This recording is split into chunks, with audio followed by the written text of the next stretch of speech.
So it is really important for us to learn this, because if you believe you are a victim, and that's a perception, then you become a victim. And so we have to change that belief, that perception, to let you know that your thoughts are controlling your biology. Well, the significance is profound, because it basically says, what are your thoughts? Because if you understand from neuroscience that 70% of our thoughts are negative and disempowering beliefs, then recognize that we're not leading our life with our power. We're just leading it with a belief of being powerless. So this is a time for change, a new science, a new world, and a new power for each individual, because you are the master of your health and your fate on this planet. The new science really reveals how the mind is controlling our biology, not just our genetics, but what happens to us in the world.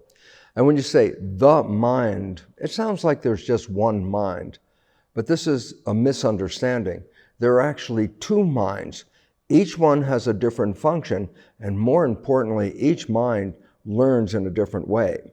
So let's talk about the latest evolution of the mind, and that's called the conscious mind. That's a part of the brain that's right behind your forehead right here. And this part of the brain, called the prefrontal cortex, is the seat of your personal identity. The prefrontal cortex is where your spirituality connects to your biology. The relevance of the conscious mind, which is the prefrontal cortex, is the conscious mind is creative. This is why humans are so different than lower animals. We can have imagination, and then we can create from that imagination. So this is the most wonderful mind for this simple reason is, if I ask you what you want from your life, the answer you give me, by definition, is creative. Oh, I want to be healthy. I want to have a great relationship. I want to have a great job. I go, yes, this is creative, and it's imagination. And yet, if the conscious mind is running the biology, that's how we can manifest the life we want. But I now have to bring up the second mind, and that one is the original mind, before the conscious mind was created. That mind is called the subconscious mind. Subconscious literally means below consciousness, meaning that whatever programs are being carried out in the subconscious mind, you don't have to think about them. They're automatic behaviors. Well, here's the issue. The subconscious mind is not creative like the conscious mind. The subconscious mind is like a programmed computer. There are programs in that mind.